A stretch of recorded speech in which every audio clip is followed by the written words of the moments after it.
Welcome back to Animal Crossing New Horizons. I'm dear darling. Should we see what's going on our lovely island of Fawnhollow today? In the weekend. How is everyone doing today? We doing good? We're relaxing, we're chilling, we're looking forward to the weekend, having a great time. Well, so, I guess it's literally just started, so perhaps it's a bit presumptuous for me to be like, oh, you're having a great time now. Have a good time. What should we talk about today? I don't really know. Anything else going on about Neopet stuff? Not that I really know. It's sort of just ongoing. It's pretty crazy. See, yesterday's episode and either the episode before that, or 2 episodes or 3 episodes before that. Anyway, hello everyone. Right now in Fawnhallow, 6:10 p.m. on Friday, January 19th, 2024. You know what I should talk about today? I should talk about Baldur's Gate 3. I'll warn you before we get into any spoilers. But a couple of days ago, Wednesday, I think, I finished playing through Baldur's Gate 3 with my friends. Mind you, I don't think I've seen everything there is to see in Baldur's Gate 3, and the more, now that I'm like spoiler free and actually looking stuff up, see what people ran into, there's a crazy amount of content in this game, like, oh damn. It's unbelievable. There's so many things. Like I look at the scene and be like, I never even ran into this. And of course, that's partly the fact that we didn't have any other companions going on our playthrough because we were playing with 4 people altogether once. We were basically our own companions. What can I say? It is a stupendously fun game. It's really good. Like, there's no surprise it got Game of the Year. I thoroughly enjoyed all of it. I'm sure. Okay, yeah, I shouldn't say all of it because I guess you're splitting hairs at this point. Was it all like 10 out of 10 at every single point of the game? No, probably not. But overall, it's still a 10 out of 10. Basically, it's like I feel like you're focusing on the wrong parts, I suppose. If you're here to be nitpicky for the sake of being nitpicky, A lot of the time when I review things on a game, I tend to, over-focus on negative aspects, not by nature of me thinking it's bad necessarily, but it's just by nature of me being like, I feel like there's more things to say about things that you would have liked to have seen or things that didn't quite sit right with you. Because once you say something's good, you're just like, yeah, it's pretty good. I mean, and then I can dive into, I suppose, why it's good, but sometimes it's more interesting to be like, why didn't it work perfectly for me? But Baldur's Gate 3 was just an amazing experience all the way through. What to even say? Like, the story is rich. There's so much story, and it's dense.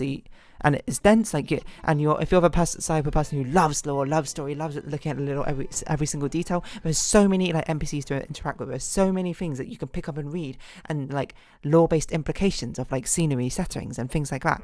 And if you're not, then that's totally fine. You can get basically exactly what's going on just through the gist of the regular conversations you have with characters.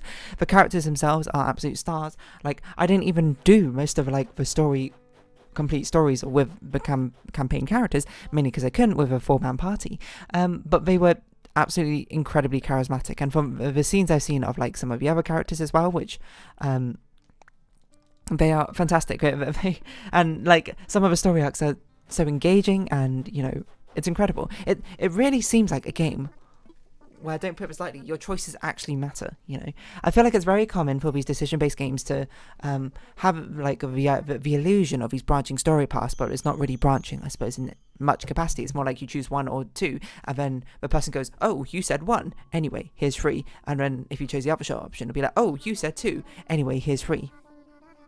Either the sort of false promise of choice when really there is not any more sort of substance behind it. It just, it sort of like diverges and converges again. Baldur's Gate 3 actually feels like it has a ever-increasing, expanding mass of decisions that you can make, like little things here and there, all sort of like stack up into the effects that you see later on down the line. It's crazy. I suppose it does a fantastic job of basically replicating the D&D sort of experience, or the best it can, the best you can without a human being, I suppose, there being able to react to literally anything you say. It still has predetermined paths that things have to happen, and beats. And I don't necessarily agree with all the story beats, but I still find them very engaging nevertheless. the mechanics are great. You know, they polished up a lot of things from D&D, I think, and made things smoother for, I suppose, the video game tabletop experience. I mean, what more can I say? Like, if you want like a piece of praise of Baldur's Gate 3, you could probably look up any single review. It's probably one of the most covered games of this year. It's incredibly fun. It's great. It's a sort of game where I actually have confidence saying that you will like it. And normally I sort of temper these things being like, oh, you'll like it if you like X, Y, Z. But I think it's actually just like generally appealing to most people. I think the only reason you wouldn't like it is it's a long game. If you're like looking for a quick, you know, maybe like less than 5-10 hours sort of adventure, even like or even a smaller time, then you're not gonna want to play Baldur's Gate 3. Baldur's Gate 3 is long. You need to invest a lot of time into it, but you get a lot out of it from the time you invest into it, to be perfectly honest. And honestly, you don't have to, like, we took about 60 hours, I think, to play through the campaign. You don't have to take that long to play through. I think you could probably get it done, if you were, like, ignoring most of the side quests stuff, you could probably get it done in about, like, 20-something hours, is my guess. Don't quote me on that, because I'm not actually sure. But I wouldn't necessarily recommend doing that. If you're, like, playing a game, if you're going to play Baldur's Gate 3, but you're not looking to play a long game, I just would play a different game, to be perfectly honest. But it really is worth it, I think, to play through. It's a fantastic game. I suppose now we'll be getting into spoiler territory. So if you haven't played Baldur's Gate 3 and you want to remain unspoiled, then please, you know, stop watching here. Like, from this point onwards, anything is game. I'm not even doing like a light, medium, heavy spoiler warning. Anything is game, I will say. So please click away if you're not ready. I don't know what else to say apart from it was so engaging. Like, there's so many like memorable things and scenes which happen. Like, obviously the major one being, you know, this is heavy spoilers again, final warning, the dream visitor being the Emperor, you know, this Illithid creature who I suppose you have tenuous relationships with, I suppose, at the best of times, because you're like, hold on a minute, I thought the Illithids were a bad person, and you're saying that this person who's trying to been protecting me and actually been protecting me from the mind control of a tadpole this entire time is one of them. And it's just like, what's going on? It's crazy. And then you find out that he was actually, like, even later on, like, I might get the lore kind of wrong, by the way, because this is one dev set of playing with 4 player characters, is you can all basically trigger individual cutscenes at your own time, in your own time, which sometimes mean I ended up missing out on some cutscenes which other players started and I was preoccupied doing something else, and same vice versa. So, you know, I don't necessarily have all the lore in my mind, and we also, you know, are trying to all play at a pace which doesn't, you know, drag each other behind too much or pull each other forward too much, you know. But then you like find out later, I believe he was like Baldur or whatever, like one of who I don't really know, but except for he's like a founding father of a Baldur's Gate or something like that. I can't quite remember the lore implications of it, but I remember it being a big deal, and I was like, whoa, what's going on? And the fights are incredibly fun. It's I don't know what to say. It's basically the fun of D&D condensed within a video game itself. The characters are very engaging. Like I sort of know basically the general lore of what's going on with the characters, and I know the general story arcs, because we could achieve some of the story arcs, but we couldn't achieve like all of them to completion. Like and you can't do like any of Karlach's quest, I think. With 4 people, you can do Astarion's. You kind of can't really do Shadowheart because she gets angry at you for doing it without her. I guess you can do Lazos. I'm trying to think who else you can kind of do Will's. Anyway, stuff like that. I don't know if you can even do Gale's. I don't even know what Gale's quest was, to be perfectly honest. Like, he was the one I spoke to the least. But, like, Astarion, definitely my favourite companion. He's very charming in a very sort of broken way. Like, I don't know what to say. It's a sort of thing where there's, like, so much to interact with in the first place. Like, so much baked in with the mechanics itself. For once in his life, the story didn't even take, like, the front runner for me. I think the companions were, again, very engaging. But, again, because we had 4 player characters, we didn't engage with the companions as much. It was just, like, a really fun experience through and through. What can I say? Like, the fights were incredibly fun as well. It's fun, like, slaying around these spells, coming up with intriguing strategies to try and defeat things, following on these quests, role-playing these characters, these big moments of rolling die, to try and, like, get a favourable outcome. It's what else can I say? You know, I mean, I played, like, a paladin. I played a, like, half martial, half spellcaster class, because I was like, I usually only play spellcasters or have affinity for spellcasters. Let's try play something a bit in between. And I was like, I would never normally choose a paladin. Let's try it. And I played it. It was so much fun. It's so fun getting that sort of like juicy critical hit off and being like, okay, let's use my level 3 spell spot and being like, whoosh, 100 damage or something in a single swing, despite the fact that I was meant to be the tank of a party or something like that. It's fantastic.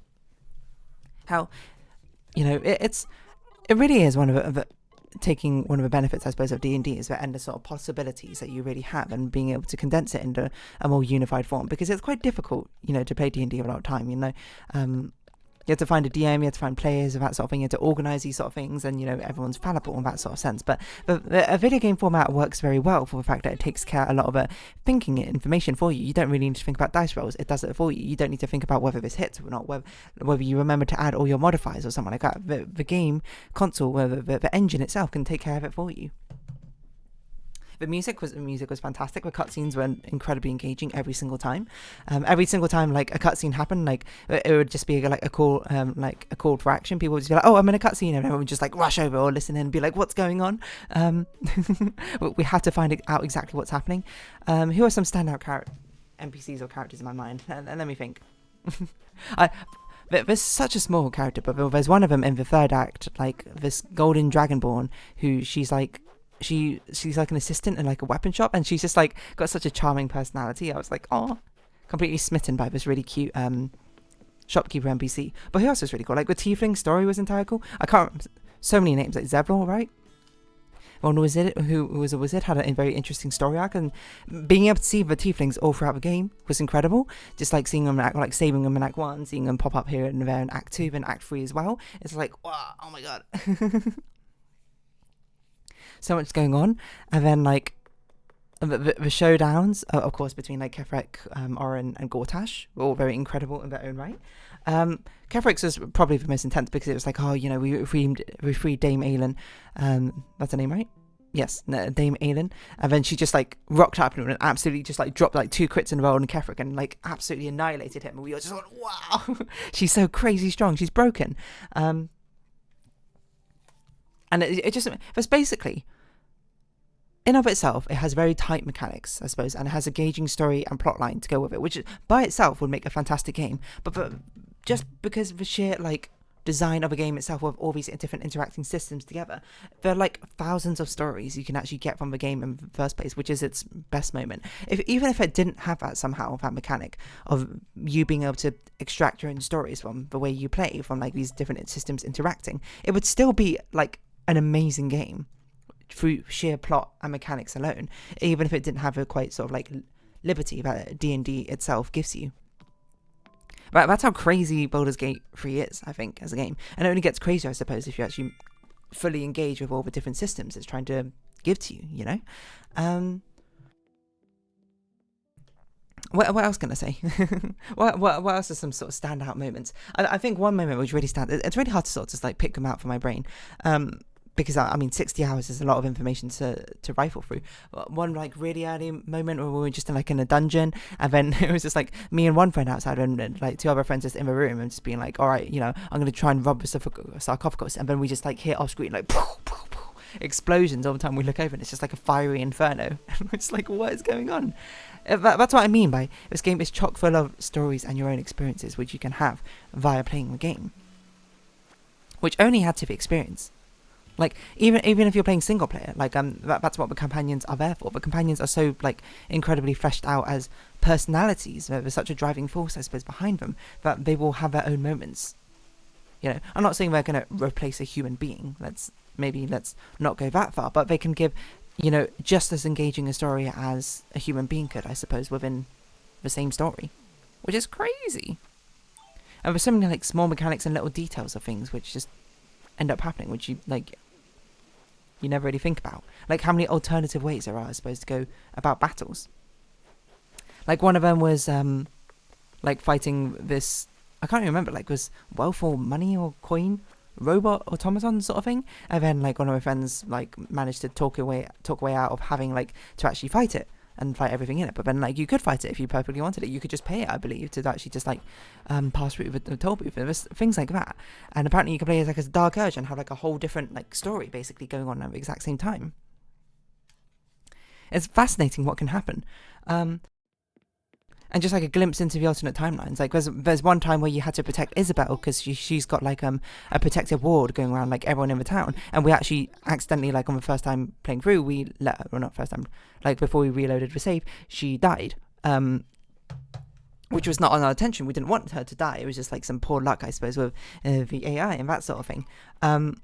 And she died, and then it just turned out there was an entire cutscene, an entire gameplay and story left to follow from her dying, because it results in everyone in the village dying and succumbing to the Shadowlands curse.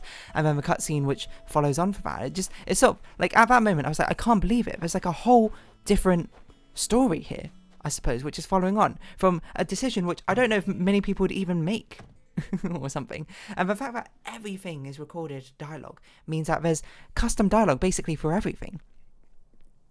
Like, major spoilers again, one of my friends was playing a Githyanki, and he was the one, like, his character, she turned into the Illithid, because you need someone to be an Illithid, as I understand it, to actually defeat the game. You either befriend the Emperor and let him eat the brains of Orpheus, or what Orpheus or one of your party members needs to turn into an Illithid, something like that. I honestly don't know the details, because we just befriended the Emperor and we had someone turn into an Illithid. But his character, she was a Githyanki who turned into the Illithid, and then, you know, she ate Orpheus's brain, and then, like, I can't remember the guy's name, but the person who, like, wanted to release Orpheus on the Githyanki side, like, Lazel's sort of ally, like, leader, I can't remember his name in the slightest, like, had custom voiced line about the fact that it was a Githyanki who turned, like, being like, you're a traitor to our kind, or something like that. Like, I was just like, that's crazy. This is such a specific thing to have happen. And it's not even the most specific you can get, but I have no doubt in my mind that it gets even more specific. It's just it's an insane amount of dialogue which you can really have, and little secrets and things which you can discover. Basically, what I'm trying to say is, in Baldur's Gate, it kind of like ticks all the boxes for everyone. You know, I'm not much of an explorer, but even I was having fun, like, trying to find like little secrets and tidbits hidden around the place. You know, and I'm using like Bardol's theory of like the gaming personalities or types or whatever. You know, there's so much to do for exploring wise. There's so much lore to engage with story wise. You can build so much mechanically, I suppose, to engage with if you want to like min-max and that sort of thing. There's so many fights for you to get into and destroy if you want to. It's just like, that's what makes it so crazy. There's so much in this game for everything.